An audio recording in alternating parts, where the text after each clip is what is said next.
Assalamualaikum warahmatullahi wabarakatuh. Apa kabar kalian semuanya? Kabar kalian insya Allah kabarnya baik-baik aja dan sehat-sehat aja ya, oke. Oh ya, sayang, sampai sekarang ini corona sekarang makin geganas.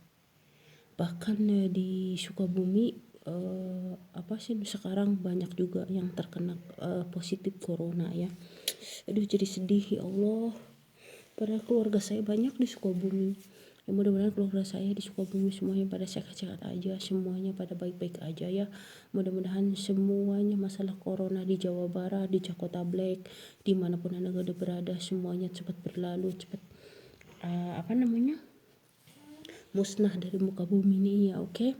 Oh ya, teman-teman, kali ini adalah saya akan membahas sedikit lucu kontennya tentang mertua perempuan mengganggu menantu lelaki.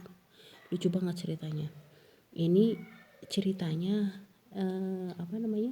real real ya, ini karena namanya adanya namanya siapa namanya Budi dari Depok.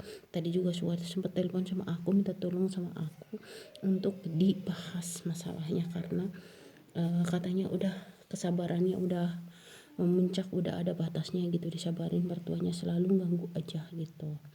Jadi mertuanya itu kedinginan kali kalau suaminya pergi piket ya, karena suaminya malam-malam selalu nggak ada. Daripada nganggur, mungkin menantunya nganggur, udah gangguin aja menantunya, siapa tahu mau gitu. Padahal menantunya, alhamdulillah menantunya itu tahan banting gitu, nggak kena gangguan mertuanya gitu. Padahal sampai mertuanya ya bikin acting atau bikin yang buat aku juga membacanya sama teman aku ketawa, karena emang ini ceritanya sedikit lucu tapi ada juga sedihnya gitu. Karena insya Allah ya teman-teman yang pada punya istri yang pada istrinya pada kerja jauh, mudah-mudahan contohlah Budi gitu ya, mudah-mudahan jadi suami yang baik, soleh. Misalkan istrinya di sana banting tulang, kamu juga kalau dikirimin uang atau bagaimana, kamu harus bisa memanfaatkan uang itu dengan baik, jangan sampai ngecewain. Karena kerja di luar negeri itu kerja kaki jadi kepala, kepala jadi kaki ya. Nah sekarang ini saya coba baca WA-nya, namanya Budi. Assalamualaikum warahmatullahi wabarakatuh. Nama saya Budi, asli saya dari Sukabumi. Dulunya saya tinggal di Bogor, setelah saya nikah saya tinggal di Depok. Ikut istri saya. Saya menikah sudah 3 tahun, tapi istri saya pergi kerja ke Taiwan sudah 1,5 tahun karena memang istri saya dari dulu kerja di sana, karena istri saya kepingin punya rumah, nggak mau ngontrak ya. Terus saya menganjurin istrinya, uangnya jangan dikirim-kirim ke saya, simpan aja supaya nanti apa yang kamu cita, apa yang kamu inginkan terwujud hasil capek kamu di Taiwan. Nah, setelah itu saya tinggal di sini sekarang adalah ada mertua laki saya, ada ibu mertua saya, juga ada anak saya semata wayang yang umur berapa sih? Hampir 2 tahun umurnya, hampir 2 tahun. Yang saya bikin kesal itu mertua laki saya itu kerjanya security di salah satu mall yang ada di Depok. Itu tugasnya piketnya selalu malam. Jadi kan saya itu selalu ada di rumah karena sehari-hari ini saya tuh kerja jualan es krim keliling ya, jual es krim keliling. Jadi saya itu kan jam 5 sore apa jam 4 sore saya udah pulang. Nah, karena saya punya anak ya, anak saya juga perlu diurus gitu, saya nggak mau ngandelin mertua saya terus. Nah ya, terus habis setelah itu kan beduk maghrib itu saya tuh suka di masjid, saya tuh di masjid, suka di masjid sampai badal isya gitu, sampai badal isya lah gitu, sampai isya gitu. Mungkin setelah isya baru pulang ke rumah. Nah yang bikin aneh saya, ini sudah ke-6 kalinya, kesabaran saya udah terbatas. Mertua saya itu sekarang jadi berubah aneh semenjak bapak mertua saya itu piket malam terus. Bapak mertua saya, mertua laki saya piket malam terus. Itu ibu mertua saya udah tiga kali, 4 kali, 5 kali sampai ke 6 kalinya. Yang pertama pernah masuk ke kamar saya pura-pura nawarin makan, duduk-duduk. Ya udah, saya biasa aja, namanya orang tua, mungkin pikir saya nggak punya pikiran negatif. Yang kedua pernah pura-pura katanya apa sih namanya, pundaknya sakit gitu banget gitu, minta tolong sama saya dipijitin. Karena saya ngelihat ya, karena mertua itu adalah ibu yang saya anggap, saya ibu dari istri saya anggap aja itu ibu saya sendiri, karena sekarang udah jadi mertua saya pijitin. Malah dia pijitin aku, malah kenapa aku diemin aja, saya anggap aja itu candaan. Yang ketiganya dia pura-pura pusing kepala itu, minta tolong sama aku di pempejitin kepalanya. Saya nurut, saya pijitin kepalanya dengan senang hati, yang namanya juga seorang anak ke ibu itu nggak pernah punya pikiran negatif. Keempatnya tiba-tiba itu mertua saya itu katanya masak malam-malam, tumben masak gitu. Saya itu suruh makan, saya tuh nggak mau makan gitu, karena saya sebelum pulang dari masjid, di masjid itu ada yang syukuran, kebetulan di masjid banyak makanan, saya makan dari masjid. Saya tuh nggak makan di rumah gitu. Mertua saya tuh sampai nganterin ke kamar saya penuh dengan ada air putihnya, ada teh manisnya, segala macam itu ada gitu, nyuruh makan gitu. Dan saya kan bingung karena saya udah makan gitu, karena saya menghargainya, sebagai menghargainya saya ambil teh manisnya, saya minum.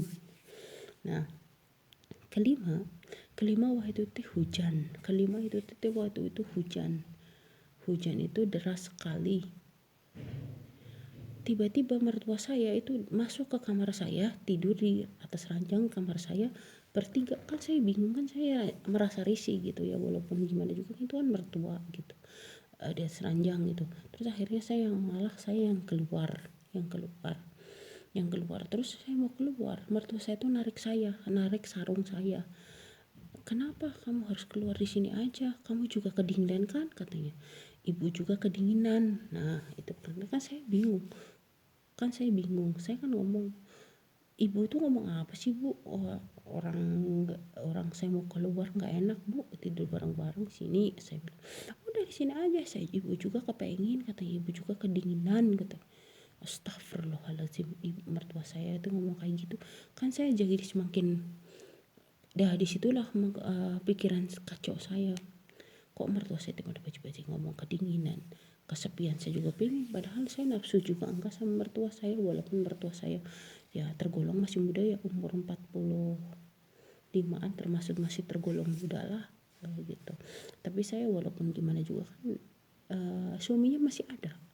Sekalipun suaminya nggak ada, nggak mungkin lah saya ngelakuin sejauh itu, diladenin gitu. Amit-amit naudzubillah min dzalik, ya bagus. Yang keenam ya, terakhir, kemarin dia masuk kamar, tiba-tiba ngepet saya, dia dengan cuman pakai pakaian yang tidak pantas disebut, cuman pakai BH sama underwear doang. Astagfirullahaladzim. Kok mertuanya kok kayak gitu banget ya? Yang saya tanyakan, Budi tanyakan, Bun, apakah masalah ini saya ceritain ke mertua saya atau ke istri saya, atau harus bagaimana saya sedangkan saya bingung mau pulang Sukabumi bagaimana, mau cerita sama mertua saya bagaimana, nanti masalahnya jadi besar, apalagi istri saya nanti malah masalah ini jadi semakin runyam dan jadi pertengkaran. Apa yang harus saya lakuin, Bun? Tolong Bun bantu Budi ngatasin masalah ini. Saya pusing sekali Bu, bener-bener stres. Udah hampir 4 malam ini saya gak pernah tidur, jujur Bun. Setiap malam saya pergi ke pos ronda tuh, karena takut sama perempuan. Oke, untuk Budi ya udah, sebelum dan sesudahnya terima kasih Bun, minta tolong jawabannya secepatnya. Oke ya, makasih sama-sama ya. Bun, mudah-mudahan kamu lagi nyimak video aku ini, mudah-mudahan bermanfaat buat kamu. Kalau menurut saran ibu sih sebenarnya gampang banget ya.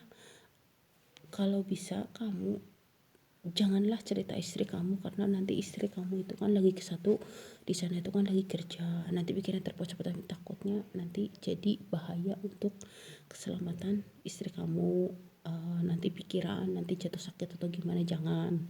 Itu salah satunya. Kedua, ke mertua laki kamu, sebaiknya juga kalau kamu menghindari pertengkaran sebaiknya diemin aja. Yang sekarang kamu lakukan ini, kalau kamu mau, ini saran dari aku, yang kamu sekarang harus lakukan, kamu yang pergi dari situ. Nah contohnya gini, kamu kan sehari-harinya kerja jualan es krim keliling, ya kan? Nah kamu lebih baik kamu kos atau kontrak rumah, gak usah gede-gede lah, satu kamar aja gitu.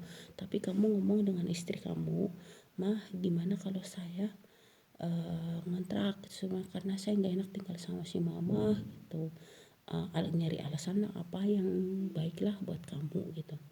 Nah kalau kamu masalah anak, karena masalah anak gitu ya, karena gimana pun semata wayang, baiknya kalau kamu punya saudara, punya mama di Sukabumi, anaknya sama kamu dibawa, alasan kamu mau ke Sukabumi dulu mau apa gitu, itu anak kamu dibawa, mendingan anak kamu dititipin di mama kamu, sama dirawat di sana di mama kamu sendiri, itu lebih baik.